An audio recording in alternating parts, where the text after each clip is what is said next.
Hey everyone, Pastor Tim here, and tonight I've got a special guest with me as we talk about some important things, as we always do here on Thinking Person's Guide to Faith. And Solveig, you want to just say hi to everybody? Hi, everybody. It is so nice to be here. So nice to join you this evening. Happy to be here. Well, I'm glad that you're with us and wanted to make sure that we could hear you, so that's all good. So, by way of introduction, a couple of things. First of all, I connected with Solveig a couple of days ago. She was kind enough to send a kind email to me after I had an op-ed published in the Arizona Republic. And we had a nice chat about some of the things that she's up to on behalf of the Lutheran Church. And I wanted you to have a chance to meet her a little bit. And so this is an introductory experience tonight. And then hopefully we're going to get Solveig in here in the next few weeks or months and bring her into the church and have her go deeper into some of the ways that we can partner together to make a difference in the world. So by way of introduction, Solveig, let me say that I was reading a book the other day, and it said that the greatness of a nation is based on the way it treats its most vulnerable people, the way that it treats outcasts, the way that it treats the poor, the way that it treats homeless. And as I was thinking about that, I thought that's precisely what Scripture says as well. When God was forging Israel into the people of God, God set up this new way of life that made the poor and the vulnerable the priority of God's people. And if the people of God neglected them, that's when God would get just a little bit miffed. And he would oftentimes say, hey, I don't want your sacrifices. I want you to care for the poor. I want you to show mercy to other people. And Jesus certainly stood for the same thing, advocating for those who had no voice. And his brother James says this. I want to read just a quick quote from James. James would know Jesus because they were siblings.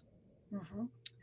And James says, religion that our God and Father accepts as pure and faultless is this: to look after orphans and widows in their distress and to keep oneself from being polluted by the world.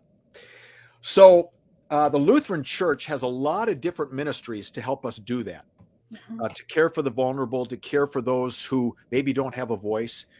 We've got Lutheran World Relief. We've got Lutheran Social Services of the Southwest. We've got Lutherans Against Lutefisk. We've got all kinds of different organizations. Lutheran Immigration and Refugee Service. Oh, yeah, right. And so, but you are the director of, we've got it up here, LAMAZ. What is that? LAMA, Lutheran Advocacy Ministry, Arizona. All right. LAMA, we call it. LAMA. And so tell us a little bit about what that means, what it is that you do. Right. So LAMA is a ministry of the Grand Canyon Synod. We are one of 17 state public policy offices of the Evangelical Lutheran Church in America. We are the newest, in fact. We opened our doors about 2 years ago, literally 2 weeks before the pandemic hit. So, much of our work in the last couple of years has been building networks and doing things online. But what we all do, and there are several with Texas Impact, and there's one in Minnesota and Pennsylvania, LAMPA in Pennsylvania. Washington State has one, California has one.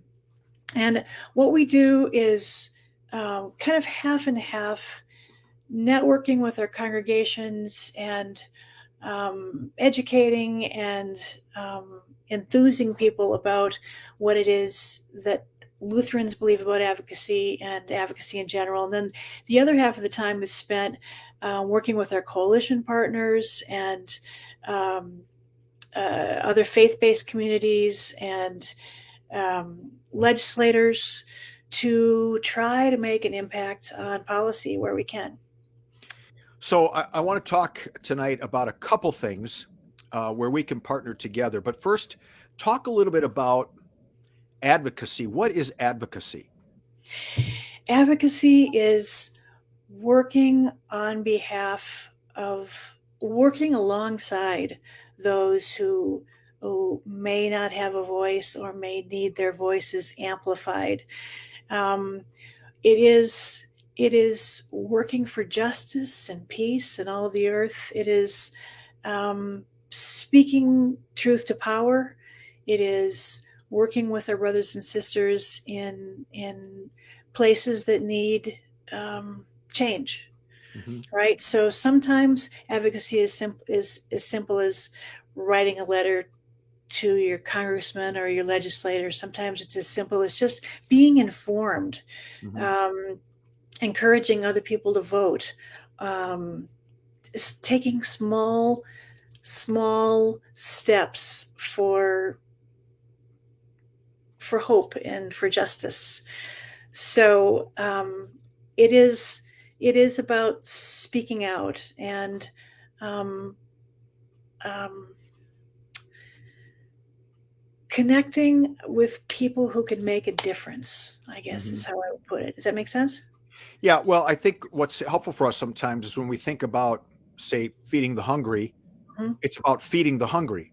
Yeah. But there are systemic issues, there are policy issues in place that sometimes make it difficult for the vulnerable to have access to food and so on. And that's part of what you're fighting for. If Right. Actually, I'll give you a great example. Yeah.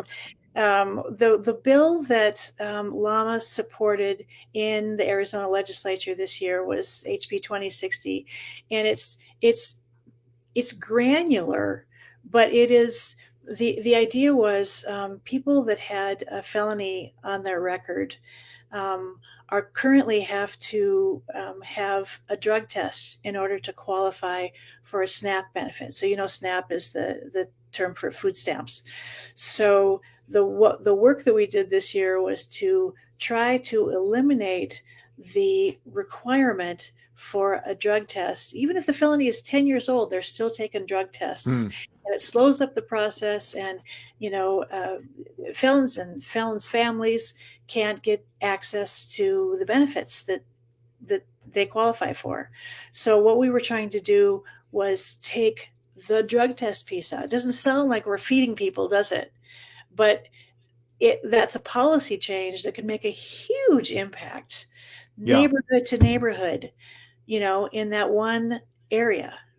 So that's the kind of thing you look at bills from a policy standpoint, and you look at it as people of faith and as hunger advocates, and you say, where is a place that we can make a change or make a difference? Mm-hmm. What's the difference between an advocate and a lobbyist? Yeah, good question. A lobbyist is somebody who works on behalf of their constituent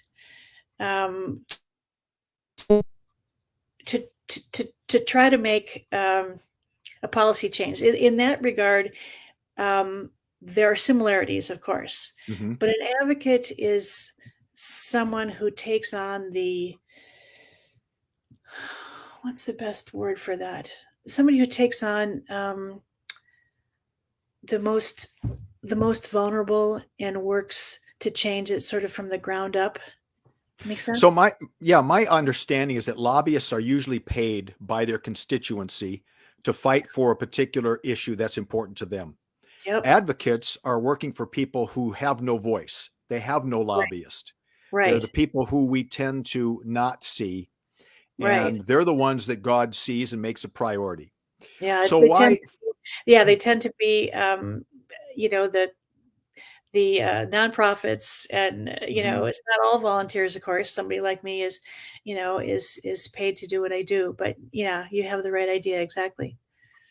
So why is I think a lot of people, when they think of advocacy, they think, politics, we're entering into politics, which we kind of are, but then all of life is governed by political decisions. Yeah. And so some are fair, some are not so fair. Why are Lutherans in particular interested in advocacy, regardless of our political party? Right. Well, you're so right. as you know, as well as anyone, we Lutherans are a purple church, meaning, we're all colors of the rainbow from a political standpoint.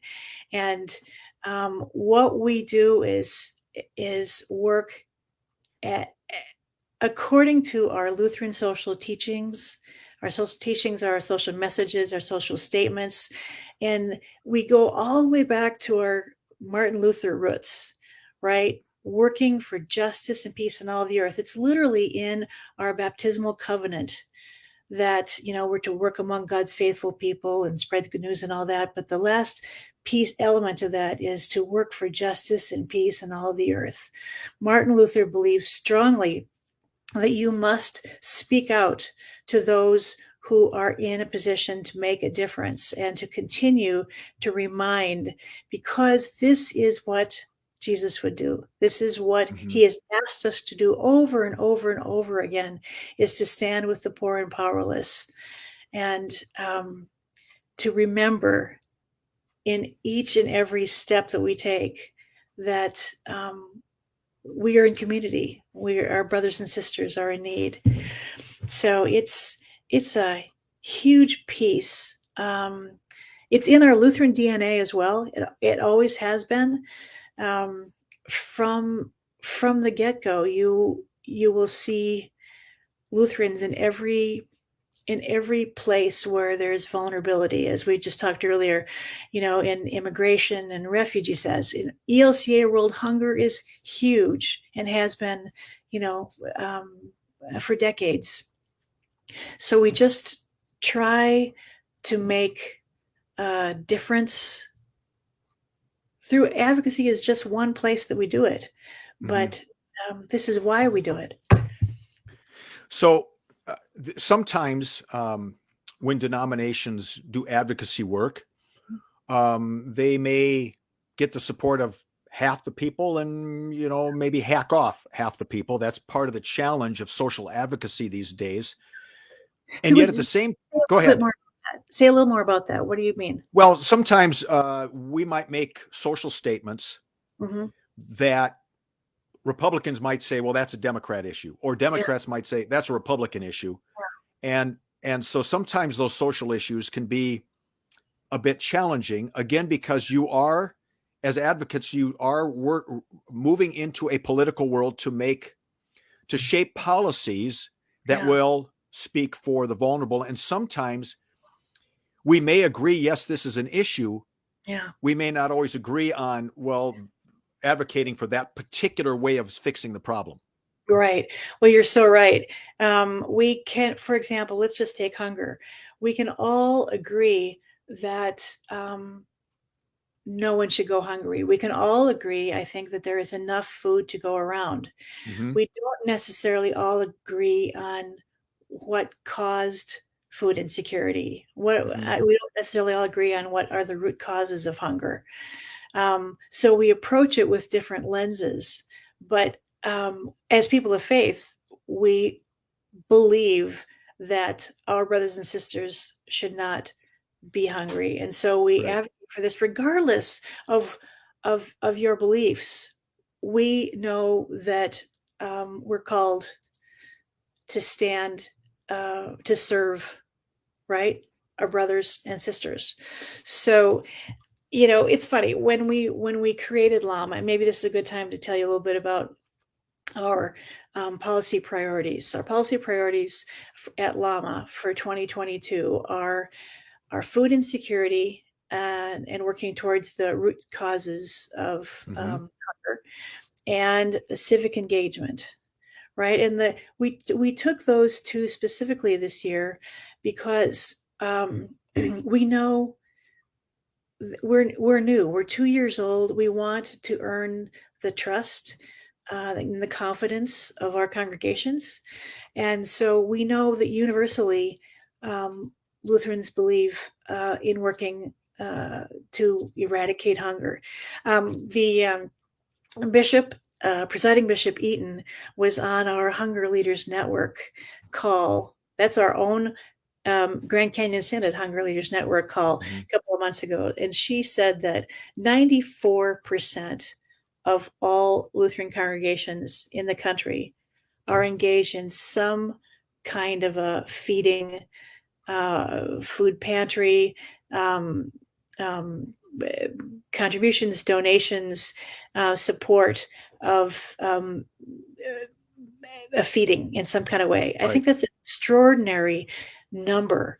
Yeah. And that way, we believe that hunger is the place that our congregations can meet us in the middle.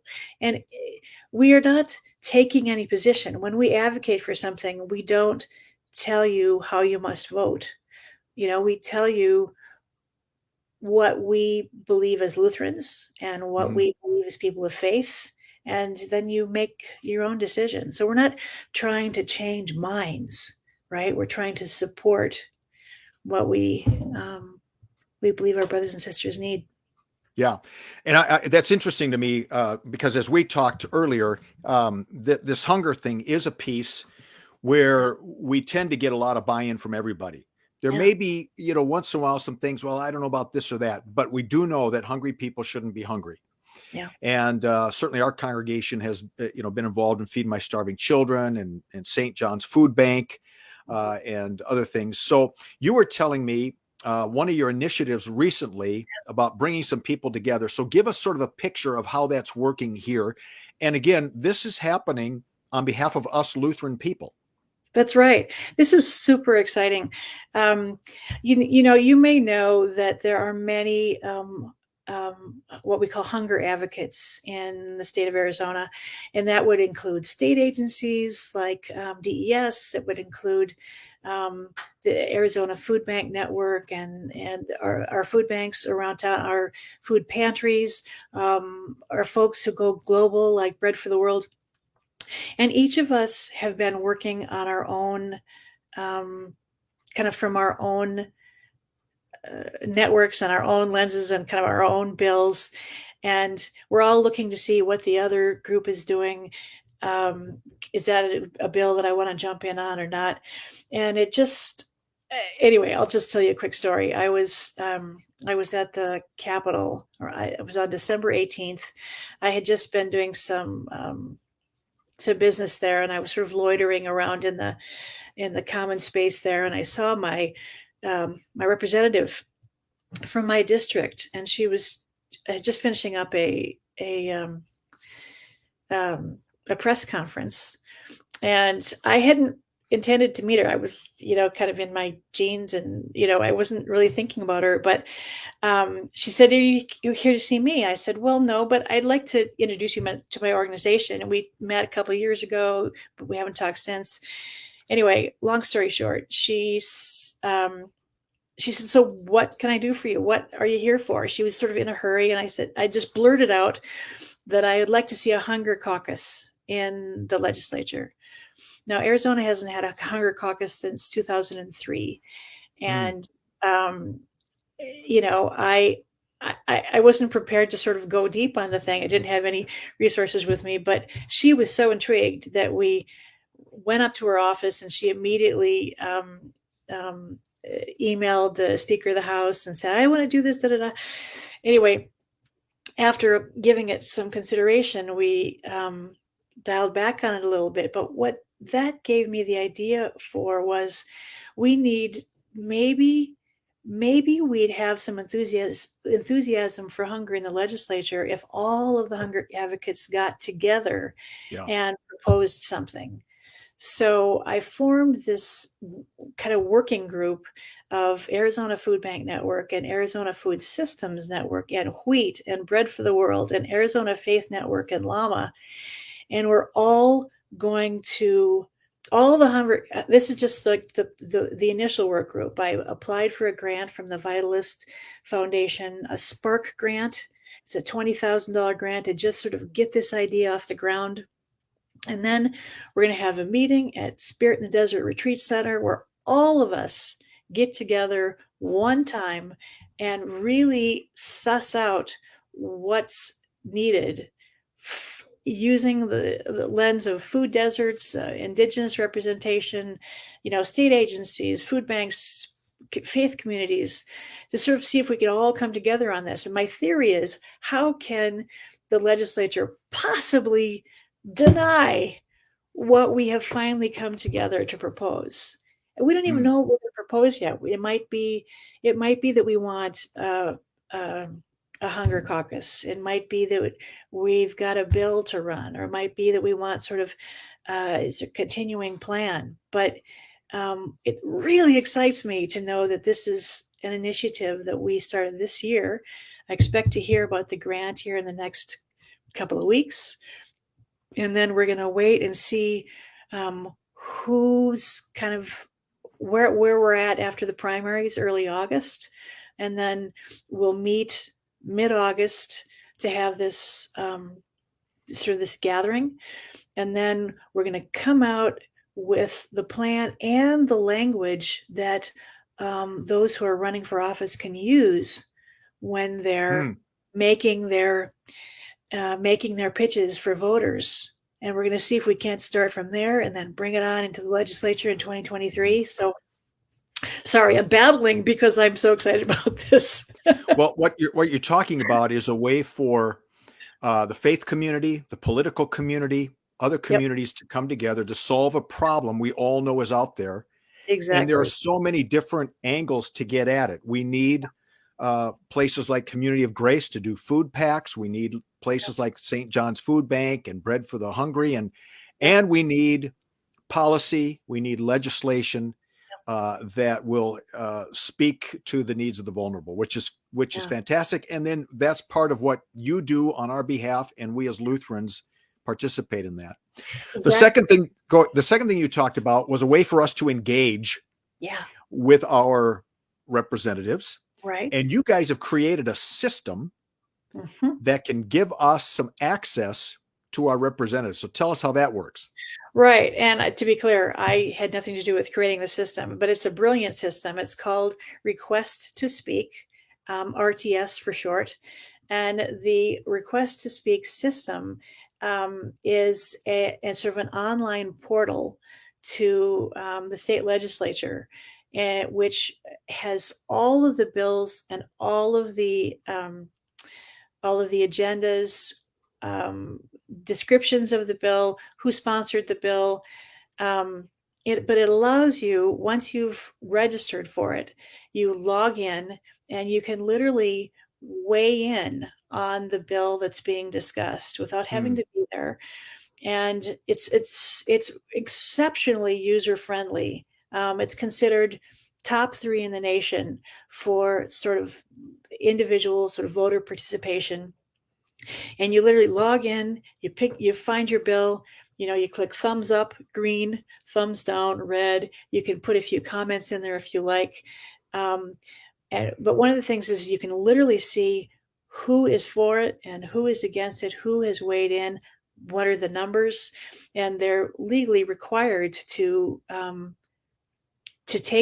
mention it in the proceedings and take that into consideration when they're deciding on a bill. Hmm. So it's this brilliant system that, and one of the things that we at Llama do is we have a sort of a link on our website to fill out this Mhm. application form. The first time you use it, you have to enter your application actually at the legislature. So when you fill out the form that I have on our Llama website, I get the form. I literally bike over to the Capitol. I submit it for the first time, and then I send you an email that says, "Okay, you're good to go. Here's the link." And then if you, eh, in the course of our weekly newsletter, I publish on Tuesdays, I will then tell you what are the bills that we're watching. What are the bills Hmm. that you might be interested in taking a look at? Um, and again, I don't tell you what to do with it. I just tell you, here's what we Lutherans think. Here's what's going down the pike at the legislature. Um, if you feel like it, log in and let your legislator know what you're thinking. Um, What is your website? our Llama website is lamaz.org. That's Okay. Llama, I'm gonna Lamaz. right there, right? LAMAZ.org. Yep. Do I have it right? Yep. So if people go to that website, they can actually fill out that link, Yep. and You'll then see that gives them access. yeah, you'll see resources, you'll see request to speak system, and then it describes a little bit about how it's done. There is a downloadable application form. You just fill that out, send that to me, and then I set you up from there. And a great example of how this worked this year is, you may know that there were civic engagement is one of our policy priorities, and for us that means voting integrity. And so we've been watching the voting bills that have been going down in Arizona. Obviously, the whole country has been watching the voting bills. Yeah. Yep. And there were more than 130 of them that got a bill number and that headed down the path. And we help to sort of winnow that down for you and let you know which ones are moving fast, which ones we're most concerned about. We give you a little brief description. And then this season, every week, I will update you on those voting bills. And we're down to about 16 now instead of 130. Right. And that way we do a lot of the work for you, so that all you have to do is go, oh, bill da da da da, thumb down, bill da da da da, thumb up. Yeah. So to kind of bring us back to why we started talking, that comment that I read in that book, a country's greatness needs to be seen through the filter of how they treat their most vulnerable, which is a biblical concept. Yeah. And there are a lot of different ways to advocate for the vulnerable. One is to do the kinds of things that we do at Grace, whether it's feed my starving children or our work with at-risk families. But there are things in place that we as Christian people want to be aware of, and sometimes we'll disagree on what the solution is. But good laws, good policy needs to at least take into account the least of these, those who don't have a voice. And what does that look like? What does that mean? That's our Christian responsibility, and really our responsibility as citizens of this country, if we want to be a great country. So the work that you're doing is really, really important.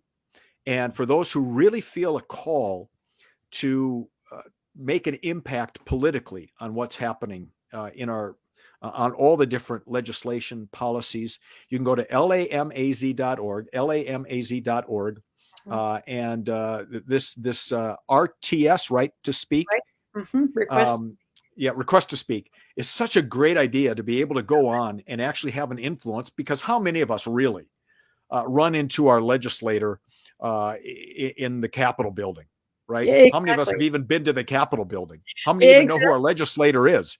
Exactly. So it is a way for us to engage civically.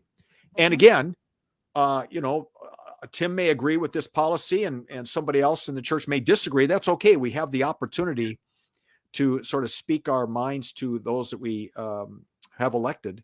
And it's all a part of the story, right? Of following Jesus. It's a part of the story, advocating. And of course, Scripture tells us that Jesus sent the Holy Spirit to be our advocate.